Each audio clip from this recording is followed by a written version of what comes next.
Welcome to the Forced Pivot Podcast. I am your host, Antoine Medley. Here, we discuss life and how it pushes us left and right, how it forces us to pivot.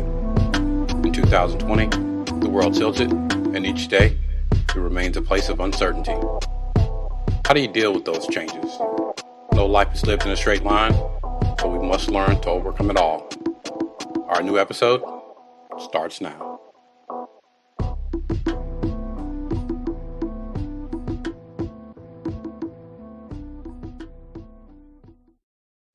Hey, welcome people. Welcome back to the third season of the Forced Pivot Podcast, man. We made it to season 3.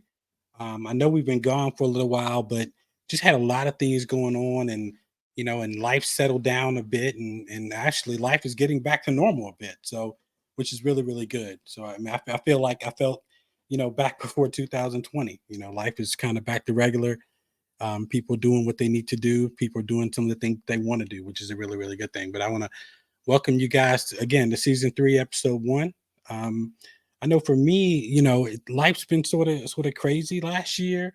I had to get that youngest one off to college, man, and that it wasn't a challenge, but it was just a very very different thing. My oldest went off to school, so getting that youngest one prepared to go off to school was, well, it was challenging because it's your youngest, and having a almost empty house right now. It's very very different in my life, very very different in my wife's life. I know every time my daughter comes home, she's pitiful. She's pitiful. She doesn't want to go back to school, even though she's only an hour and a half, maybe hour 15 minutes away. She's off at school at North Carolina A&T State University. I'll say Aggie pride because I'm not an Aggie, but I follow the money, right? So I'll say Aggie pride. But again, just spent a lot of last year doing that, working on my career. I was kind of going through some challenging stuff with my job, and let me tell you something. And most of you guys know this: having your peace of mind is worth everything. Having your peace of mind is worth, it's more valuable than money. It's more valuable than anything. And I can honestly say right now in my career, I've got my peace of mind. Doing something I want to do. I don't, it doesn't keep me up at night. I'm in a very, very good space right now. And it's freed my mind up to do a lot of things and to launch a lot of things that I'm trying to do in 2024, just to do the things that I want to do. Right. And actually to bring the podcast back, because I had a lot of people banging on my door saying, "Hey, when season 3 coming? When is season 3 coming?" And I was like, "Okay, it's coming. I got to make this happen." And so, in trying to make that happen, I was like, "Well, who am I going to? Who's going to be my first guest? Who's going to be my first guest on for season 3?" And I was racking my brain, and then I was sitting downstairs.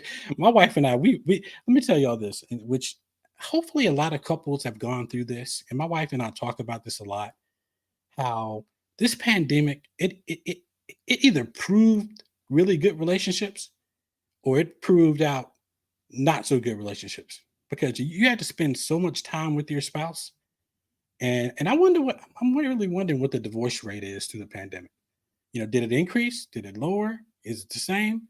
But I know my wife and I, we've spent so much time together, man. I don't think we would have never spent this much time together in our lives. Now when I think about it, coming through the pandemic, but we spend a lot of time watching TV. So we were sitting together watching television, and I was like, "Who can I get? Who can I get?" And I was like, "I know this one person. I've got to ask him. I've got to ask him." He may say no because he's a busy guy, but he may say yes. And at this point in my life, I'm like, I'm not afraid to talk to anybody. I'm not afraid to step to anybody, ask them a question. If they say yeah, great. If they say no, that's cool too. Because I know everybody's busy, and especially like I said, the world's kind of back to normal. And by it being back to normal, I think we've probably gotten more. We're probably busier now than we were before the pandemic, just because things are back to normal and people are just popping out and saying, "Hey, let me get my life out here and run and do the things." I think the pandemic kind of gave us a sense of urgency because you just don't know. You just don't know when life's going to change up on you. The motto of the show is, no life is lived in a straight line. And when things go left, we got to deal with it. When things go right, we got to deal with it. And the pandemic forced us to deal with something that we never thought would happen in a million years, but it happened, right? So I'm going to bring up my guest because this brother he really doesn't need an introduction, but I feel like I got to introduce him. I've got my friend, my brother, Eric Roberson, Grammy-nominated R&B artist. Man, one of the best out there, if not the best in my household. He's the best. So Eric, for real, in my household, brother, you are the best. I can honestly say that my children were raised on your music, man. Wow. My children That's were raised beautiful. on your music. Wow. And let me say, he's a proud HU, and I'm not talking about Hampton. No, no, no, no, no. He's a proud Howard University, you know. he's a proud Howard University grad, man. And I want to thank you for coming on the show, brother. I want to thank you for coming on the show. Brother Antoine, first of all, thank you. And this was great. Just hearing the introduction and hearing you talk about your job and peace. First of all, it was crazy. There's no accidents. Peace has been a conversation all day for me. I've had at least 2 or 3 different conversations where the conversation centered around that word. So, we're right in the right place for you to bring that up in your introduction. Says that this is going to be a good conversation. I appreciate you having me. Oh man, no man, thank you. I know we played phone tag, text tag over the last couple of weeks, man, but Yeah.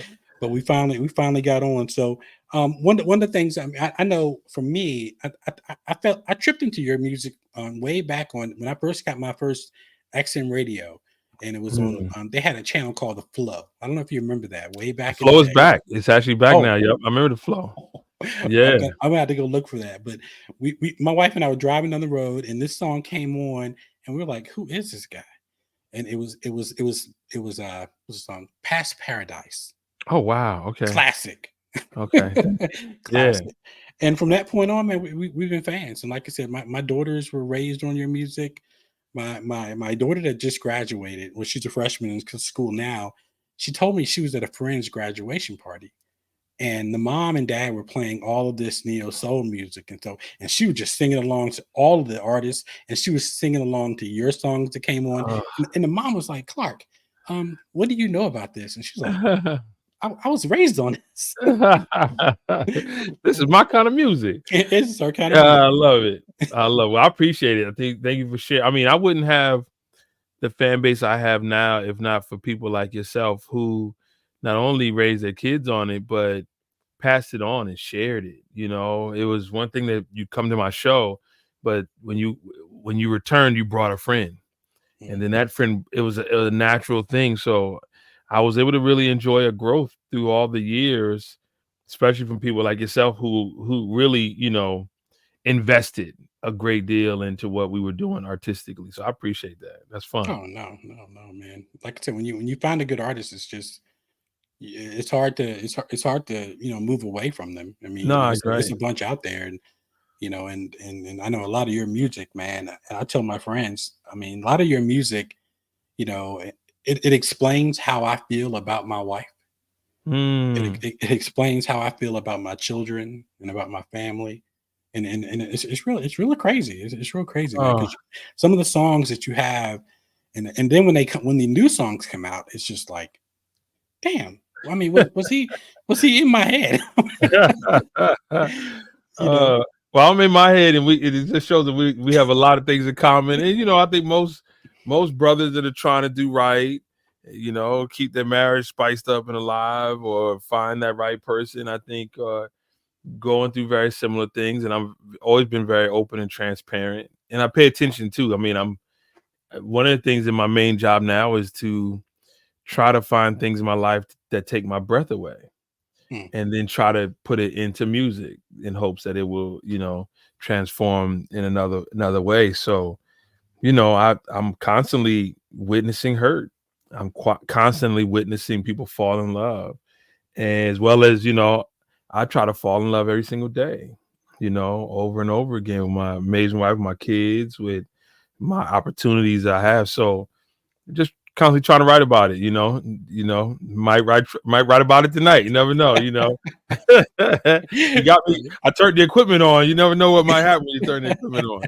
Right, right. So, man, look, tell me, so how did you get into music, man? I mean, was it something pre-Howard, at Howard, both, all your life? But how'd you get into music? It was pre-Howard. I mean, I grew up in a very musical home, so music was kind of just something that was naturally happening. My dad uh sang and played the guitar, and he loved guitar. And I mean, there was a guitar in every room in the house, and it wasn't something I was allowed really to touch. It was just not even. I won't even say that he was like, "Don't touch it." It was more about if he was in that room, the guitar was in his hands. Hmm.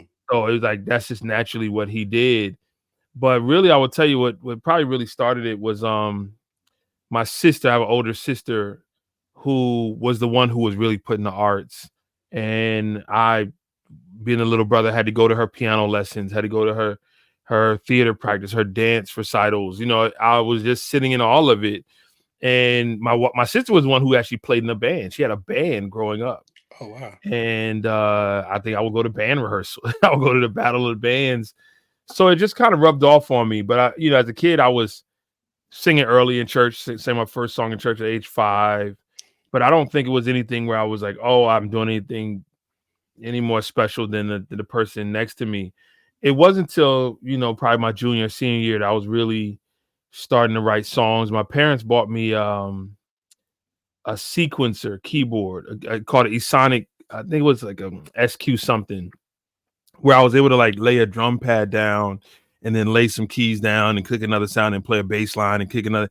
And I think it was probably like 12 different tracks of sounds, like a program. And that just, the skateboards, I stopped skateboarding, I stopped drawing. I mean, at that point I was doing everything.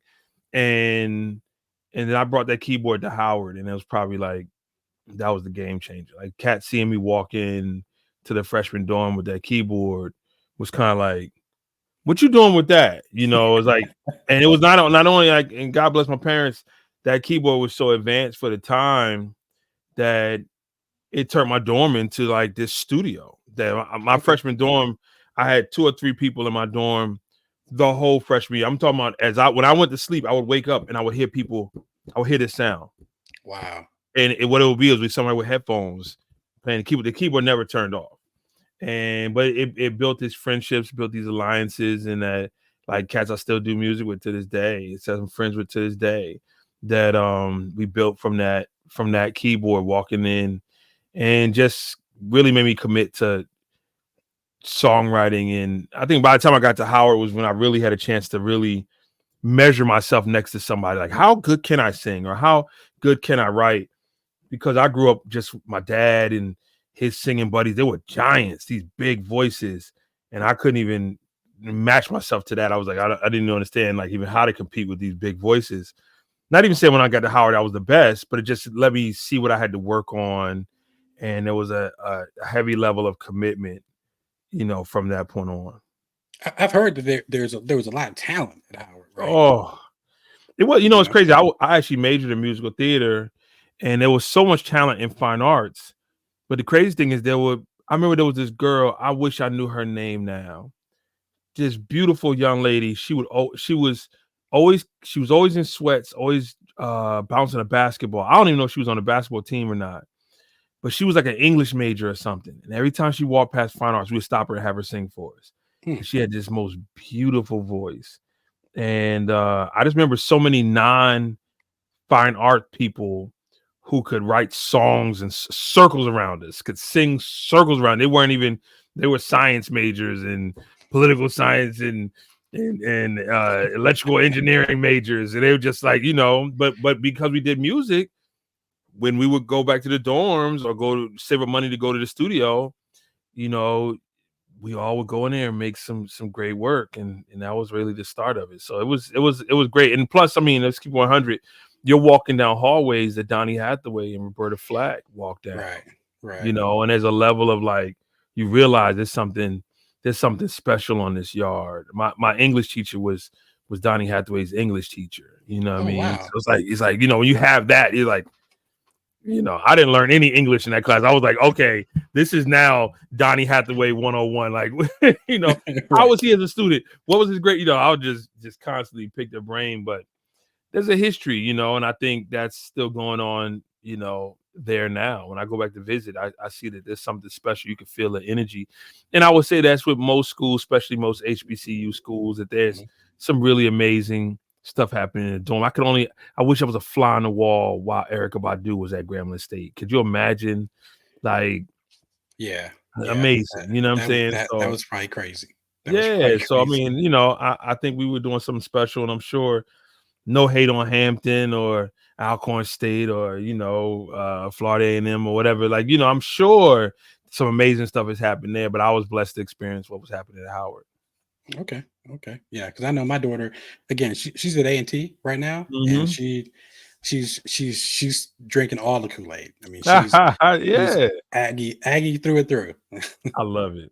I love it. So, man, look, one of the things that really helped the show help bring the show to life was, I mean, I was sitting around and I was talking to a buddy of mine. He had a podcast. He's like, Twan, you can do this. He's like, creating a podcast is very simple. You buy a mic and you get on this and I did all that and I was up and running. He was like, I didn't think you were serious, and I was like, yeah, I'm pretty serious.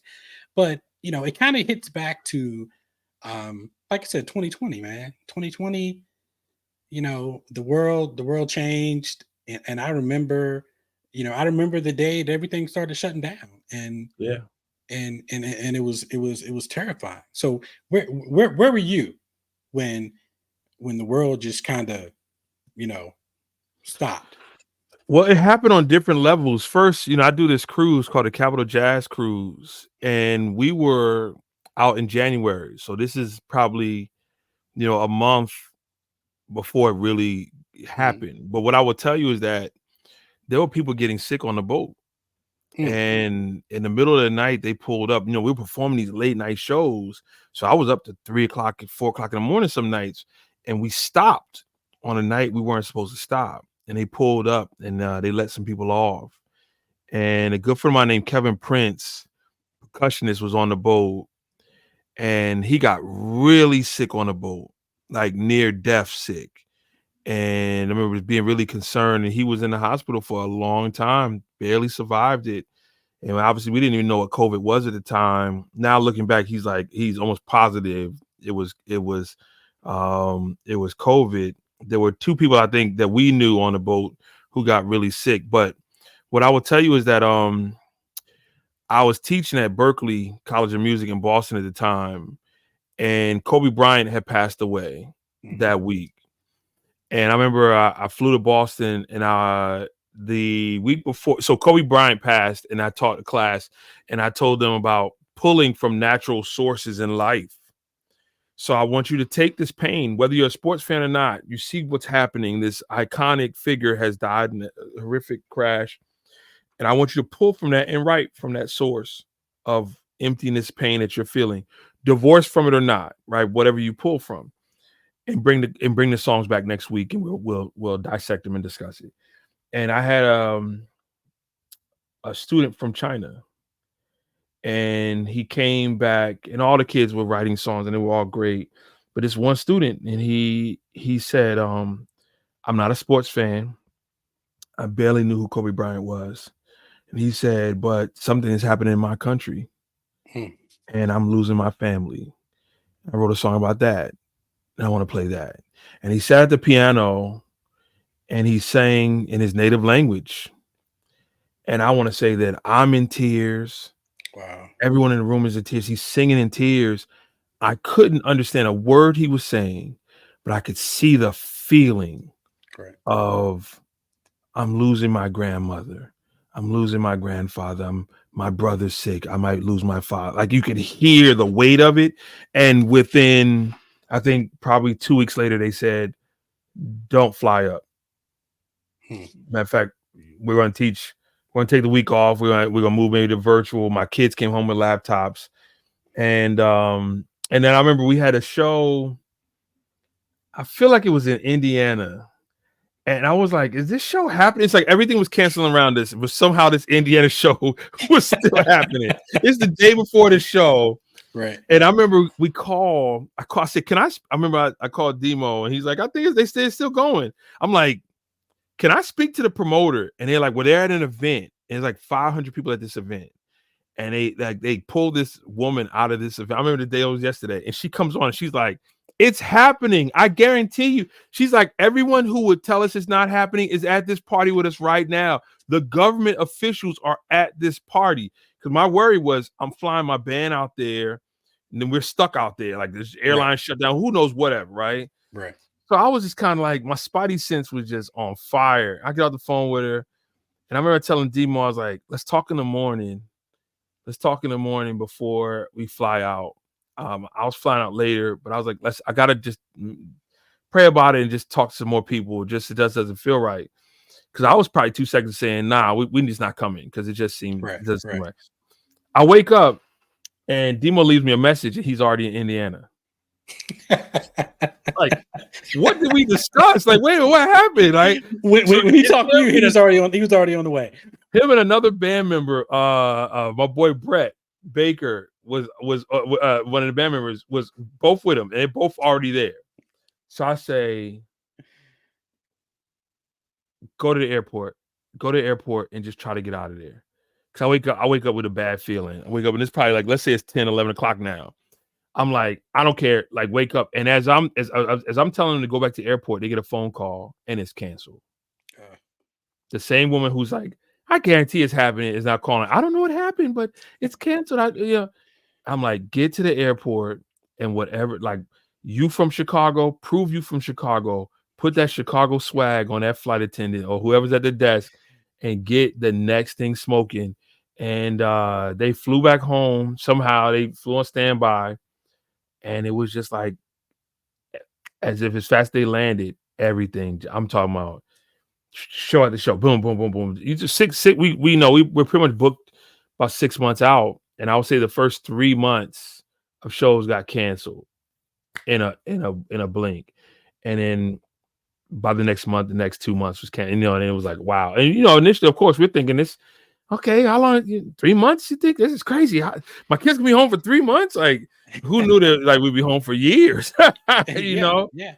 And it was interesting, but I remember, and I'm a listener. I think that's one thing that we learned from our art. The first thing I did, being uneasy and unsure, was I came in the studio and I just started writing, and then figuring things out, and what are we supposed to do? And as devastating as it was pretty devastated. I lost some really good friends. But as devastating as it was, it made me stronger. And if anything, I think I was able to show my team and my family a level of tenacity and creativity that I don't think I knew I had. Not even just from a writing standpoint. I'm jumping from even a business standpoint of, I was able to pay my staff's salaries through the entire time. I was able to figure out a way to do virtual concerts, and where all the band didn't have to leave home, and we all participated, and I was able to pay them. We were doing more show. We were almost by the first 7 months of figuring it out, and from that point on, I was doing probably 3 concerts a week. And we did some big. We were seeing how, and for me, I was thinking about, like, people in your industry. It's like, okay, some people like yourself, you found a way to stay relevant, right? And some people you didn't hear from until the thing was over. And and we watched some of your online stuff, and then when Jazzy Jeff was doing his stuff, and when was it DJ my dog, and D Nice. D Nice. I mean, man, I mean, his stuff just blew up. But do you remember the magical night of, like, turn to D Nice? He has like 300,000 people listening. Madonna is on. Yeah, the First Lady's on. I remember that pivotal, like, what a magical night. And here's this thing that started from he just wanted to DJ, I think, because one, it would make him feel better. And he wanted to DJ because it might make you feel better. And he DJed like all night.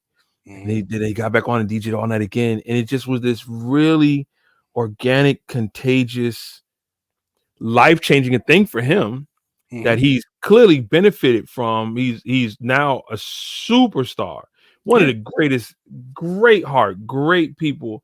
But it started from this really organic, beautiful place, and no one is more deserving of that, because we all were realizing it's an act of service and this is what we should try to do. But he's one of those pure examples of like, if you feel something, just do it. Feel something, just do it. And it was a really magical time. And because I try to take. It's hard to go back, to be honest, for me, pre-pandemic on some things. And like, because I'm a big YouTube watcher. I watch DJs do their thing now. I watch all these DJs make their music, and I don't remember seeing that.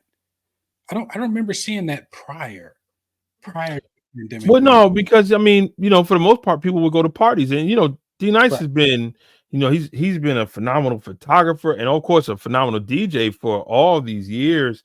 But it wasn't. The pandemic made us sit still for a second, made us quiet ourselves.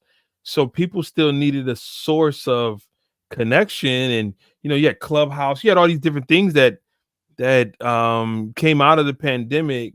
But one of the things that came out of the pandemic was, a lot of artists made some incredible albums, did some performances online, and DJs specifically. I think of DJ Jazzy Jeff and D Nice, as well as, I can name quite a few who would just get online before they figure out how to monetize it. Just get online and just play. Right. And it was, I know when my wife would cook dinner, she would play DJ Clark Kent. That was her guy, right? I've been meaning to tell him, like, yo, my wife, like, really, everybody was spinning, and of course she enjoyed D Nice, she enjoyed Jazzy Jeff, but specifically when she was cooking, it was Clark Kent. And I just remember how it was a soundtrack to her evenings. And I think that's how it was. And if in any form fashion I was that for somebody, I'm blown away, I'm honored, right? Because I saw how helpful that was. But that's the part of it, man. And really, let's even keep it really 100, because through the entire pandemic, man, there were people that were going outside. What D Nice and what we all were doing was heroic. But we were still from a safe place. Right. But there's these workers, man, like the supermarkets never closed. The nurses, like my sister-in-law, one of my sister-in-laws she was one of these traveling nurses. So she was in New York. I think she spent some time out west, and it's just like, crazy. But God bless her, man. But they were needed. They were needed. Yeah, so much. The level of bravery that takes. I just tip my hat off to a lot of people. And one thing I also gotta say, just going back, because I know you said, some artists you saw a lot, of some people you didn't. And I think that was also important, because initially I was like, oh, I gotta accomplish, I gotta unlock the code and whatever. And for some people, it probably was like, man, you just need to rest. Need to rest. And you need to survive this mentally, physically. You need to be there for your children. Whatever. Like, at no point was it my job to judge or dictate what somebody else had to do in this year and a half, 2 years. Right. I think if you wanted to be a hermit, if that's what would help you, hermit it. You know what I mean? Right. If you want to learn a new trade, if you want to change your job, if you want to whatever, like, I think each person's an individual, and I think God messaged everybody to do something. And if anything, what I would hope is that you didn't feel or hear something and go, nah. There's some people who should have rested and they didn't rest. There was some people who should have changed jobs and didn't change it. Start up a hobby but didn't start it. And that's the only thing I would just say, trying to but maybe that time allowed you to learn to really listen and act out on whatever that is, even if that means, hey man, work out or eat better or find some time to sleep, or Right. just kind of look internally. So it was a lot for me, but we made it out, pretty well. Yeah. I remember like I finished grad school. I went back to school to get my MBA, and I finished grad school sort of late 2019. It might have been like Mm, August time frame is when I finished, right? So I know those 2 years prior, I mean, it was very hectic. It was very hectic. I was in grad school. I was president of my fraternity chapter. I was busy as all get out, right? yeah, So then I graduate, and then we pop out of 2000. We pop into 2020, and that's when the brakes hit. And and I look back at the time because my oldest was, I think she was a junior in high school at the time. And wow, so I was thinking, okay, so going into her senior year, they were both at home through that next school year. And I was like, I would have never gotten that much time with her. right, I would have never gotten that much time with either one of them. You know what I'm saying? Within our four walls, and I know for me is as long I felt like it's funny, the blinds, I felt like the blinds in my house were like we were safe. Every day we would get up and we would open all the blinds, let sunlight in. But at night we close those blinds, and the world was. I mean, it was kind of like we lock ourselves yeah, down. We let nobody in, mm. nobody out. I just remember those crazy times of going to the grocery store. It's just like And wiping that food down. I told my wife nobody's leaving the house but me. So Yeah, it's like I feel like I was going off into some foreign land. It was like a yeah, movie. I'm going to yeah. get this food and bring it back, and then I'm undressing at the door, and but when we went on lockdown, we went on lockdown hard Yeah, at we my were house. we were this way too. Yeah. And you already know, I mean, was about my wife has MS, Hmm. and she's probably one of the people that would be smart not to get COVID, you Exactly. know. So we were extra precautious. And what was interesting is at the end of it, my wife's mother, my mother-in-law, was up for a lung transplant Hmm. and got the lung transplant and is doing well, but also recovered at our house. Oh wow. And so you talk about, here she is taking medicine to make sure that her body doesn't fight the lungs, so it's removing all her immune system down. She definitely can't get it, Right. right? No. So No. like there was a moment of like, we had to really, really buckle down and be smart. And even once we started getting back on the road and people were kind of loosening up the mask thing, I was probably one of the last people to be like, man, I'll go back on this road, but I got a driver waiting right outside. I'm walking right off the stage and right into that. I'm not even giving a temptation. You could come my dressing room. I'm coming Yeah. like right. I'm getting right in that car. I'm masked up. I'm not playing because what I was coming home to, you Exactly. know, what I was Exactly. coming home to.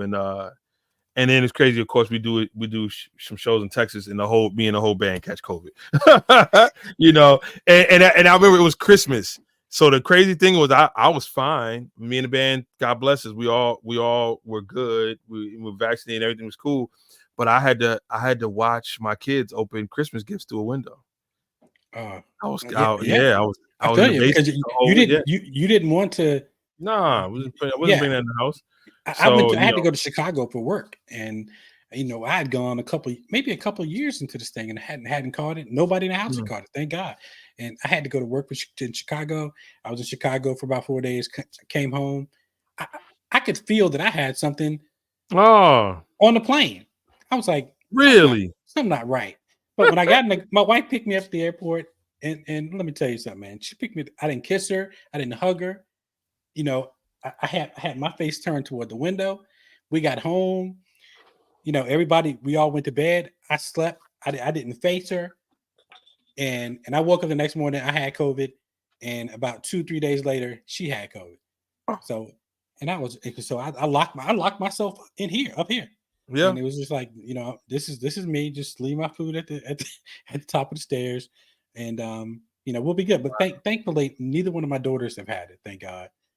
Yeah. So they've escaped it, and I did lose one of my aunts, one of my dad's sisters Oh, sorry to hear that. passed from it. But it was just a crazy time, man. But let me get back to this one song, this new song of yours. I mean, it was not new anymore, but I remember something popped out on Facebook, and it was a video, and it was you sitting in your studio in your home right Mhm. there, and you sung a little part of this song, and I was like, this right here is going to be a banger, and it was lessons. I was Yeah, like, this is going to be a banger. yeah. And I showed my wife the next day, and she was like, "Oh, this is going to be good." I was like, "Yeah," and it was just a little tease. The first half, yeah.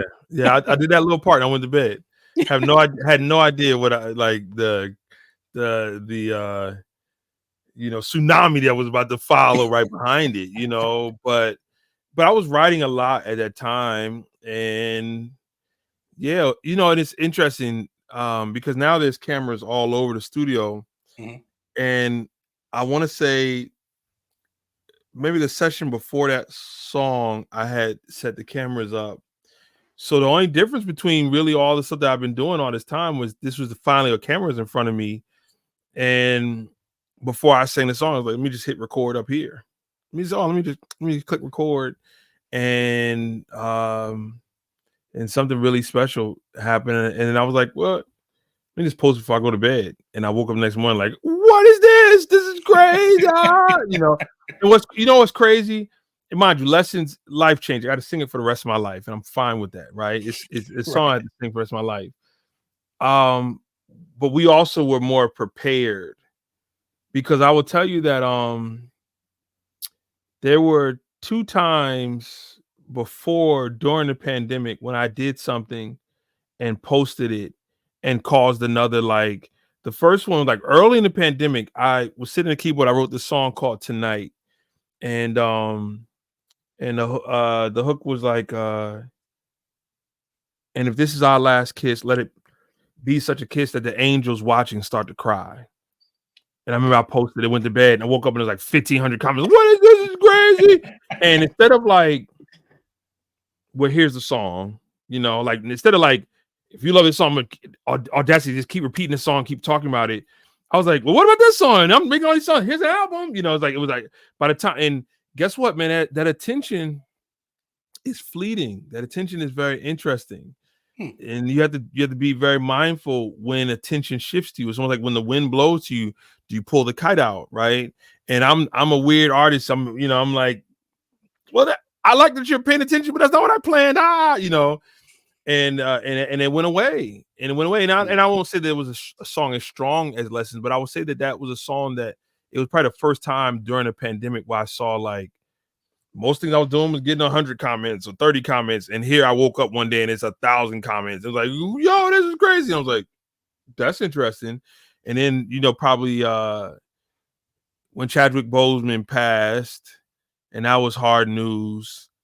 And me and Jazzy Jeff were working, and I wrote cancel right.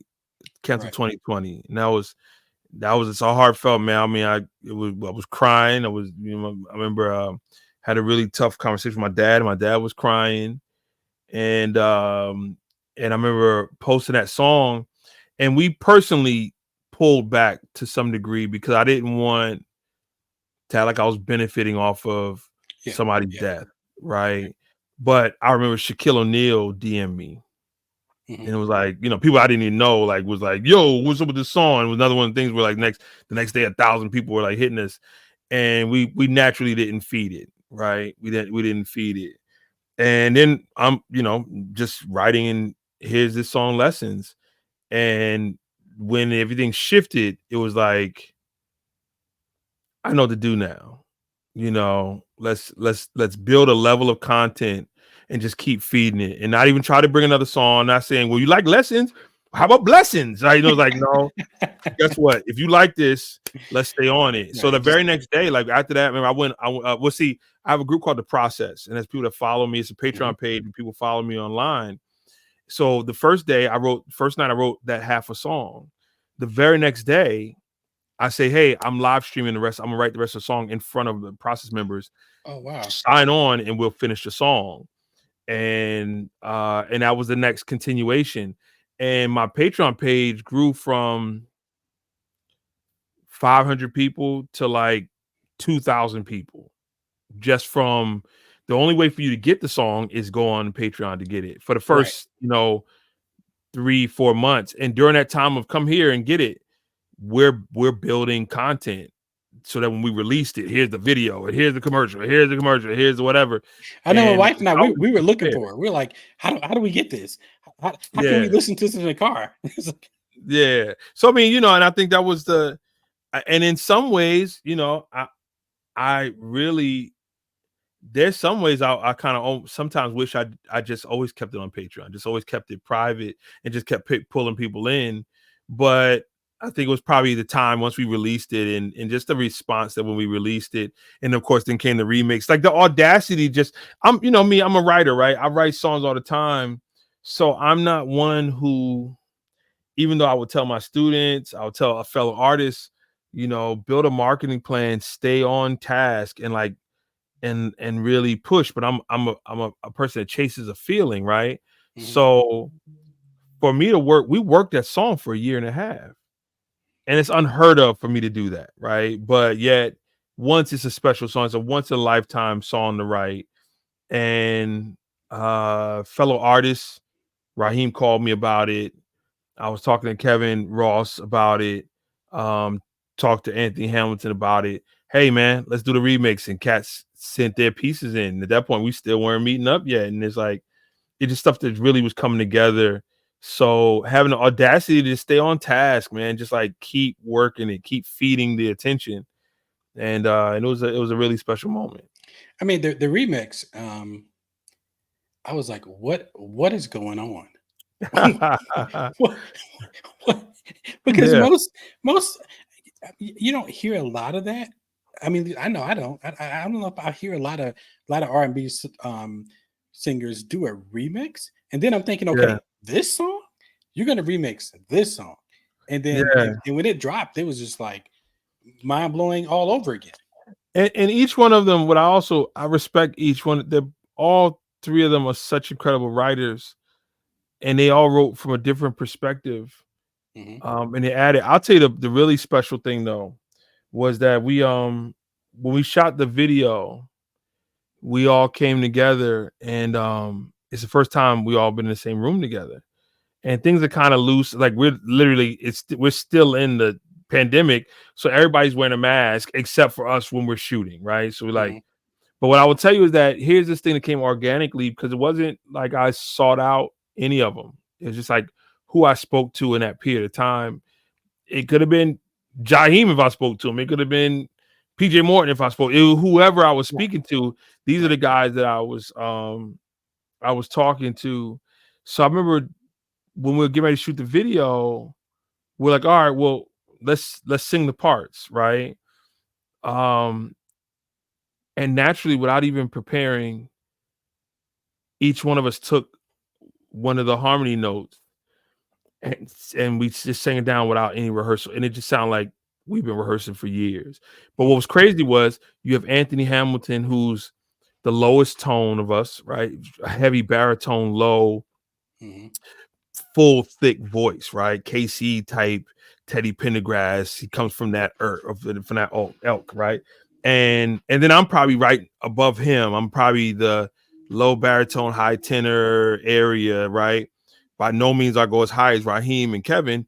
I'm right in that area though, right? This is my area of like expertise and thickness, right above where Anthony will be at.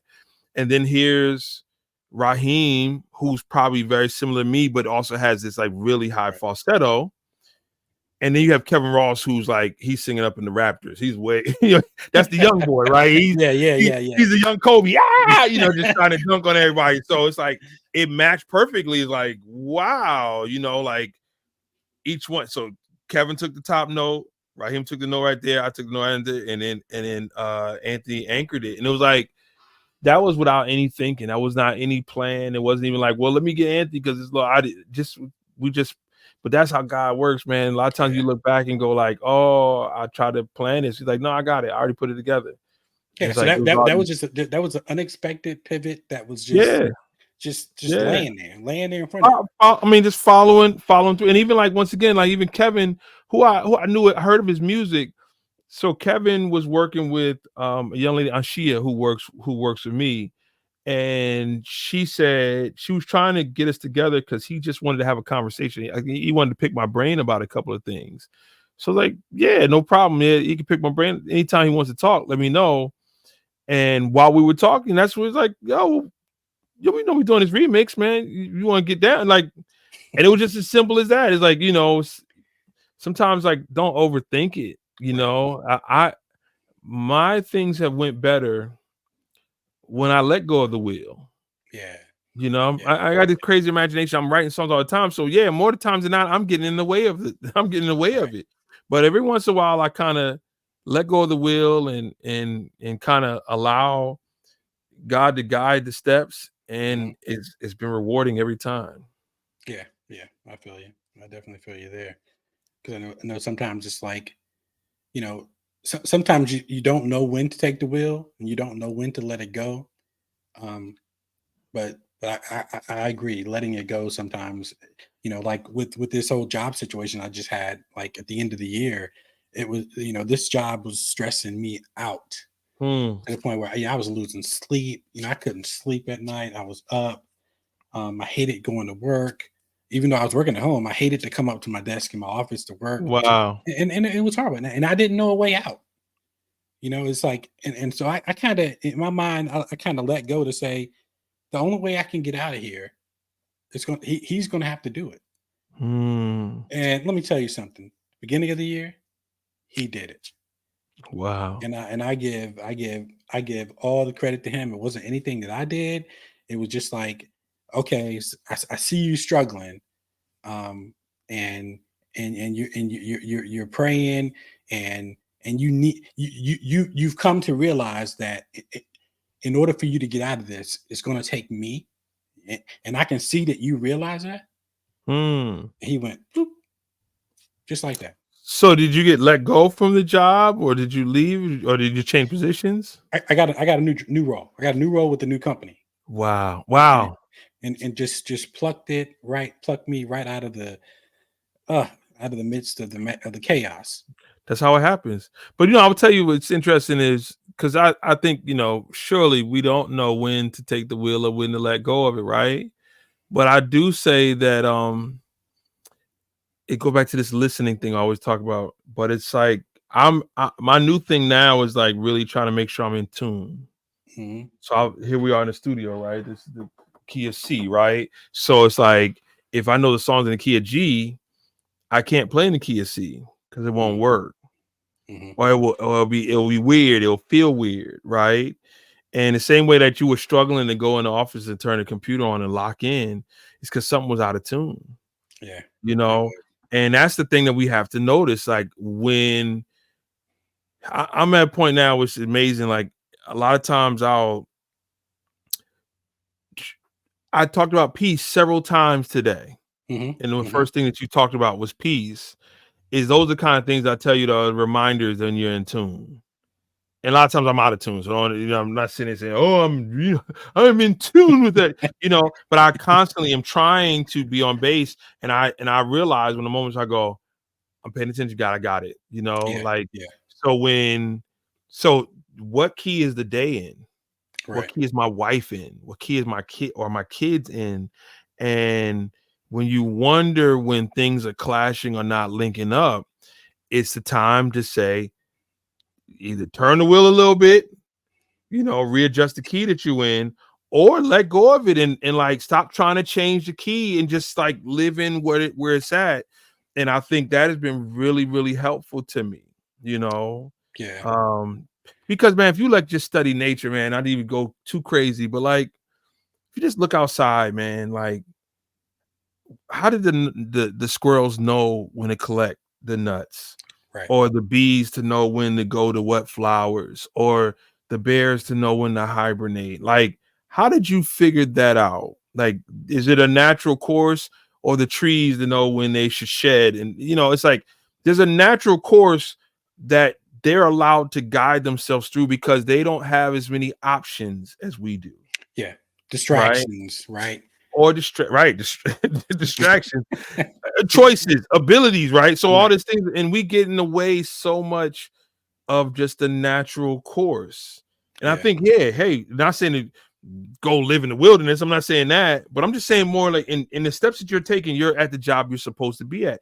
And guess what? If you're probably questioning, should you be at this job? You probably should, Hmm. you know, or we have to start looking at how can I enjoy this more? How can I whatever? We talk about I always say like uh me and my wife prayed for these kids. I didn't know they would be this bad, Yeah. Yeah. but Yeah. we prayed for them. You're exactly. We prayed for him, and We we prayed we for didn't them. know we didn't know we were praying for him. Now God said, "Hey man, you didn't say they supposed to be perfect. You know what I'm saying? You was bad. So they in your you asked for kids. I'm giving the same DNA as your bad behind was in. Right. So it's like it's so when you look at it, it's like okay, I get it. So now I have kids. I got to remind myself that I prayed for this, Yeah. Yeah. right? And now I got to remind myself that I just didn't know what work came with it. Let me prepare what I need to be so I can be in tune with the blessing that I've been received. And if we're not careful, we'll forget the very thing that we prayed for. Yeah. You'll be like, why am I being cursed to be here? And it's like, did you ask to be here? Like, did Yeah. you You. ask to be in this Yeah. Yeah. position? You'll find yourself getting run over by the blessing that you asked God for. By the very blessing that you asked for, the very truck that you asked for. you know? Yeah. So that's Yeah. the part of like just trying to take the time to figure out what it means to be in tune. Yeah. And a lot of time and there'll be so many signs, just the natural nature of whatever, like you said, just closing the blinds or open the blinds, what the feeling it gets from, Mhm. and just kind of feeling the energy. I'm a person, I walk in this room has an energy. That keyboard back there has an energy, and a lot of times before I end my night, I just put my hands on it and it will tell me what to do, Mm. you know. And if that keyboard, which is just a piece of metal and strings and whatever, what do you think your kids can do? What do you Yeah. think your wife can do? What do you think your friends? There's random friends that might just call you out the blue, and there's a reason for it. There's Right. some level of collaboration that's happening there, and I'm one of those people where I believe that everything, sometimes very small, Yeah. Yeah. everything has a reason, and sometimes I'm not wise enough to know it, but I guess what? If I believe there's a reason, then I'm invested. I'm in tune. I'm taking the time Yeah. to invest in the betterment of you, or hopefully that you see that you're invested in the betterment of me. And it's like, I think about how we met, right? My frat brother Suleiman set it up so that we could meet you after a show years ago, Mm, and we met, right? And and I don't know what I don't even know. I didn't know that your wife had MS, but I know I'm an MS patient as well, and it's like it just sort of clicked, and it's just like I don't even know how I met you. I'm like I don't I'm like how did he give me his number? Because we had that link. but I'm trying to think. Was that was that the reason that started? I felt we were communicating before I found that out, but I don't know. No, I can't remember. no, I But think we met you that night.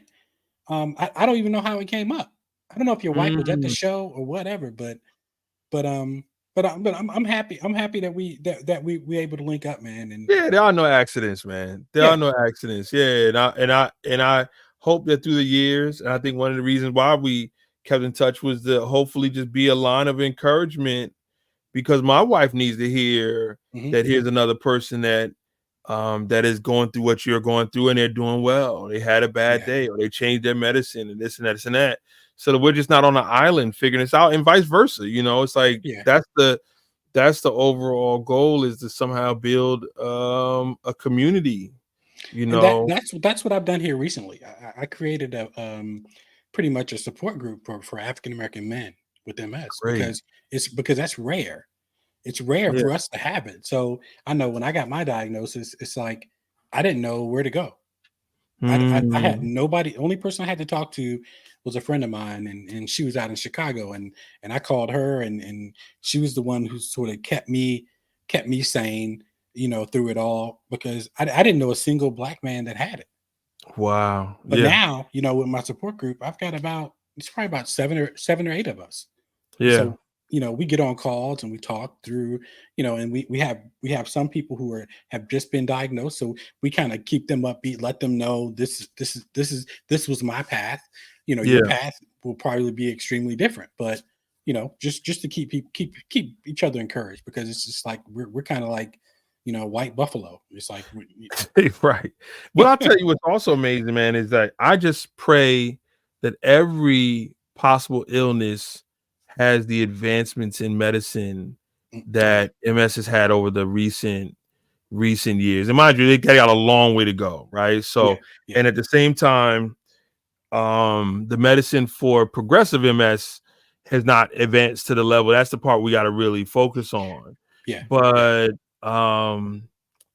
but medicine has been extremely helpful to my wife, and I believe for yourself as well. And a lot easier now. We went from the having to take a shot every single day, you remember, to right. now my wife is taking, I Twice a think, year. some medicines, some pills every couple of months, every few months. It's like that's amazing that things Mind can blowing. become that advanced. Yeah, it's really mind blowing. But I'll tell you, it's important to have a support group like that. And you already know, I'm preaching to the choir, but it's always amazing. What I learned very early on is how many people had it for so long. Yeah, yeah, Like, I got diagnosed in 2017, but I probably had it since 2010. Like, wow, and this is the thing that we have medicine to slow it down. If you just know you have it, right. you can really keep a level of normalcy if we just start early with the medicine, Yeah, yeah. My diagnosis and was rather fast. It was rather fast. It's like I was feeling funny. Went to the doctor. He's like, "Oh, let's get a brain MRI." What?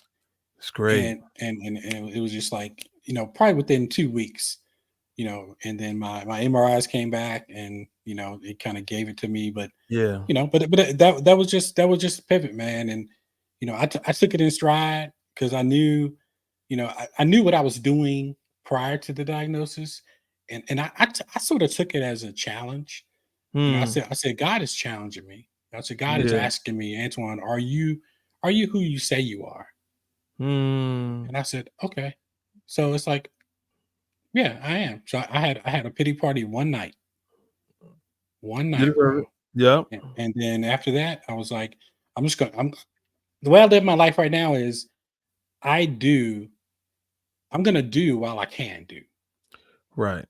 And so that's how I live my life. I'm gonna do while I can, and when I get to a point where I can't. But right now, let's go. And Hmm. that's how I live my life right now. Man, look, I'm coming up on time. I don't want to. I told you I wasn't going to try to keep you all night, but I truly appreciate you coming on with me in this conversation.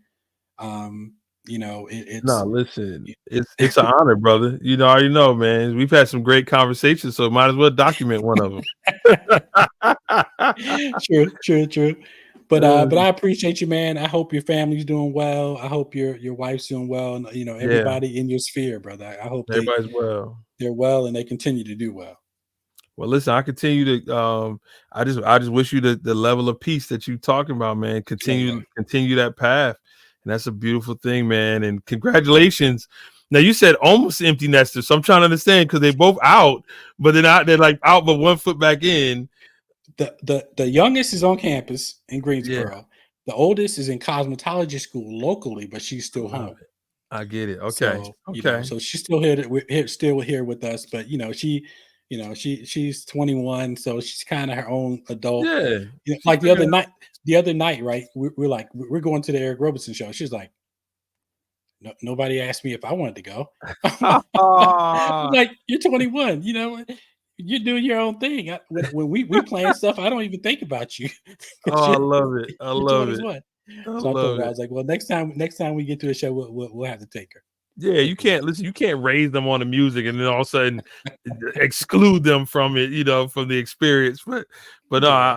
I do love it, and I wish you the best. Look, I got a long way to go for we an empty nester over here, so Right. you know Right. it's all good.